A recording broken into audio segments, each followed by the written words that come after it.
ಶ್ರೀ ಕ್ಷೇತ್ರಾಧಿಪತಿಯಾದಂಥ ಶ್ರೀ ಶಂಕರೇಶ್ವರ ಸ್ವಾಮಿಯವರಿಗೆ, ಶ್ರೀ ರಂಗನಾಥ ಸ್ವಾಮಿಯವರಿಗೆ, 6 ಜನ ಯತೀಶ್ವರರಿಗೆ ಭಕ್ತಿಪೂರ್ವಕವಾದ ನಮನಗಳನ್ನು ಸಮರ್ಪಣೆ ಮಾಡ್ತಾ, ಶ್ರೀ ಶಂಕರೇಶ್ವರ ಸ್ವಾಮಿಯವರ ಜಾತ್ರೆ ಅಂಗವಾಗಿ ಇವತ್ತಿನ ದಿವಸ ಮಧ್ಯಾಹ್ನ ವಿಜೃಂಭಣೆಯಿಂದ ಸ್ವಾಮಿಯ ರಥೋತ್ಸವ ನಡೆದು, ಇವತ್ತು ಕಲಾ ಕೇಂದ್ರದ ವತಿಯಿಂದ ಈ ನಾಟಕವನ್ನು ಪ್ರದರ್ಶನ ಮಾಡಬೇಕು ಅಂತೇಳಿ ನಮ್ಮ ಅಭಿಮಾನಿಗಳು ಎಲ್ಲರೂ ಸಹ ಆಸಕ್ತಿ ವಹಿಸಿ ಈ ಕಾರ್ಯಕ್ರಮವನ್ನು ನೆರವೇರಿಸ್ತಕ್ಕಂಥ ಒಂದು ಸಂದರ್ಭದಲ್ಲಿ ನಾವೆಲ್ಲರೂ ಸಹ ಇವತ್ತು ಕಲಾವಿದರೇ, ಕಲಾಭಿಮಾನಿಗಳೇ, ಸಂಗೀತ ಕಚೇರಿಯವರೇ, ಈ ನಾಟಕಕ್ಕಾಗಿ ದುಡಿಯತಕ್ಕಂಥ ಎಲ್ಲ ಕಲಾಭಿಮಾನಿಗಳೇ, ಕಲಾವಿದರೇ, ಇಲ್ಲಿ ನೆರೆದಿರ್ತಕ್ಕಂಥ ಎಲ್ಲ ಕಲಾಭಿಮಾನಿಗಳೇ, ಇವತ್ತಿನ ದಿವಸ ಭಕ್ತಿ ಪ್ರಧಾನವಾದಂಥ ಶ್ರೀ ಗುರು ಸಿದ್ದರಾಮೇಶ್ವರ ನಾಟಕವನ್ನು ಪ್ರದರ್ಶನ ಮಾಡಬೇಕು. ಸ್ವಾಮಿಯ ಜಾತ್ರೆ ಅಂಗವಾಗಿ ಬಂದಂಥ ಭಕ್ತಾದಿಗಳಿಗೆ ಒಂದು ರಾತ್ರಿಯನ್ನು ಕಳೀತಕ್ಕಂಥ ಅವಕಾಶವನ್ನು ಮಾಡಿಕೊಡ್ಬೇಕು ಅಂತಕ್ಕಂಥ ಸದುದ್ದೇಶದಿಂದ ಈ ನಾಟಕವನ್ನು ನಾವು ಇವತ್ತು ಇಲ್ಲಿ ಪ್ರದರ್ಶನ ಮಾಡ್ತಾ ಇರ್ತಕ್ಕಂಥದ್ದು. ನಮ್ಮ ಮಾಸ್ಟರ್ ಹೇಳಿದ ರೀತಿಯಲ್ಲಿ 146ನೇ ನಾಟಕ, ಪ್ರತಿ ಹಂತವಾಗಿ ನಡ್ಕೊಂಡು ಬಂದಿರತಕ್ಕಂಥ ಈ ನಾಟಕ ಯಶಸ್ವಿಯಾಗಿ ನಡೀತಾ ಇದೆ. ಇದನ್ನ ನಮ್ಮ ಭಕ್ತಾದಿಗಳು, ನಮ್ಮ ರೈತಾಪಿ ಜನಗಳು ಇದನ್ನ ನೋಡಿ ಇದನ್ನ ಮನನ ಮಾಡ್ಕೋಬೇಕು. ಆ ಗುರು ಒಂದು ಏನು ಸಾಹಿತ್ಯ ಇದೆ, ಶರಣರ ಸಾಹಿತ್ಯ ಇದೆ, ಅದನ್ನ ನಾವು ಮನಗಾಣಬೇಕು ಅಂತಕ್ಕಂಥ ಸದುದ್ದೇಶದಿಂದ ಮಠದ ವತಿಯಿಂದ ಈ ಶ್ರೀ ಶಂಕರೇಶ್ವರ ಕಲಾ ಕೇಂದ್ರ ಅಂತ ಸ್ಥಾಪನೆ ಮಾಡಿ ನಮ್ಮ ಸಂಸ್ಥೆ ಎಲ್ಲ ಅಧ್ಯಾಪಕ ವರ್ಗದವರು ಮತ್ತು ನಮ್ಮ ಎಲ್ಲ ಭಕ್ತಾದಿಗಳು ಸಹ ಸೇರಿ ಈ ನಾಟಕವನ್ನು ನಡೆಸ್ತಾ ಇರ್ತಕ್ಕಂಥದ್ದು. ಇದು ನಿಜವಾಗ್ಲೂ ಬಹಳ ಅದ್ಭುತವಾಗಿ ಅವರೆಲ್ಲರ ಕಾಣಿಕೆ ಇದಕ್ಕೆ ಇರ್ತಕ್ಕಂಥದ್ದು.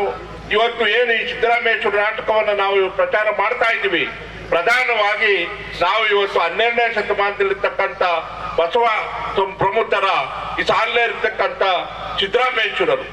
ಸಿದ್ದರಾಮೇಶ್ವರರು ಬಹಳ ಅಗಾಧವಾದವರು.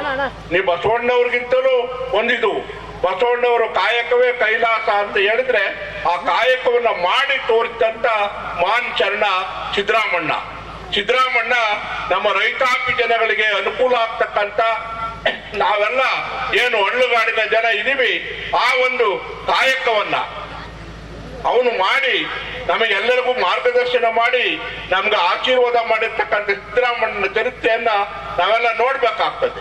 ಇವತ್ತು ಅವನು ಕೆರೆಕಟ್ಟೆಯನ್ನ ಕಟ್ಟಿಸಿರ್ತಕ್ಕಂಥದ್ದು, ತೋಪು ಗುಂಡಾರಗಳನ್ನ ಮಾಡಿರ್ತಕ್ಕಂಥದ್ದು, ದೇವಸ್ಥಾನಗಳನ್ನ ಮಾಡಿರ್ತಕ್ಕಂಥದ್ದು, ಇವೆಲ್ಲವೂ ಸಹ ಗ್ರಾಮಾಂತರ ಪ್ರದೇಶದಲ್ಲಿ ಬೇಕಾಗಿರ್ತಕ್ಕಂಥದ್ದೇ ಆಗಿರ್ತಕ್ಕಂಥ ಕೆಲ ಕಾರ್ಯವನ್ನ ನಮ್ಮ ಸಿದ್ದರಾಮಣ್ಣವ್ರು ಮಾಡಿರ್ತಕ್ಕಂಥದ್ದು. ಅದನ್ನ ಇವತ್ತು ಇತ್ತೀಚಿನ ರೀತಿಯಲ್ಲಿ ನಾವೆಲ್ಲರೂ ಮಾಡ್ಕೊಳ್ಬೇಕಾಗ್ತದೆ. ಆ ದೃಷ್ಟಿಯಲ್ಲಿ ನಮ್ಮ ಕ್ಷೇತ್ರದ ಹಿರಿಯರು ಸಹ ಆ ಮಾರ್ಗವನ್ನೇ ಅನಿಸ್ಕೊಂಡು ಬಂದಿದ್ದಾರೆ. ಸಿದ್ದರಾಮೇಶ್ವರ ಏನು ಕೆರೆಕಟ್ಟೆಯನ್ನು ಕಟ್ಟಿಸಿದ್ರು, ದೇವಸ್ಥಾನವನ್ನು ಕಟ್ಟಿಸಿದ್ರು, ಜನರಿಗೆ ಜನೋಪಕಾರವನ್ನು ಮಾಡಿದ್ರು, ಆ ಕಾರ್ಯವನ್ನು ಕ್ಷೇತ್ರವು ಸಹ ಸಾರ್ವಧಾರವಾಗಿ ಮಾಡ್ಕೊಂಡು ಬಂದಿದ್ರು. ಅಂತ ಒಂದು ಕಾಯಕ ಪುರುಷ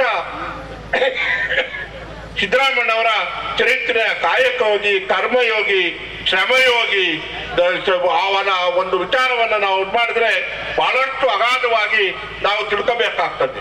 ಅಂತ ಒಂದು ಶರಣನ ನಾಟಕವನ್ನ ಪ್ರದರ್ಶನ ಮಾಡ್ತಾ ಇದ್ದಾರೆ. ಎಲ್ಲರೂ ನೋಡ್ಬೇಕು. ನಮಗಾದ್ರೂ ಬಹಳ ಬೇಸರ. ಯಾಕಂತಂದ್ರೆ ಸಾರ್ವಜನಿಕವಾಗಿ ಇನ್ನೂ ಬಹಳ ಜನ ನೋಡ್ತಕ್ಕಂಥದ್ದು ಆಗ್ಬೇಕು. ಯಾವುದೋ ನಾಟಕ, ಯಾವುದೋ ಸಿನಿಮಾ ಅಂತಕ್ಕಂಥದ್ದು ಆಗ್ಬಾರ್ದು. ಇವತ್ತಿನ ದಿವಸ ನಮ್ಮಲ್ಲಿ ಇರ್ತಕ್ಕಂಥದ್ದು ವೈಜ್ಞಾನಿಕ ಯುಗ ಆದ್ರೂ ಸಹ ನಮಗೆ ನೆಮ್ಮದಿ ಇಲ್ಲ, ಶಾಂತಿ ಇಲ್ಲ, ಜೀವನವನ್ನು ಮಾಡತಕ್ಕಂಥದ್ದು ಬಹಳ ದುರಷ್ಟಕರ ಆಗಿದೆ.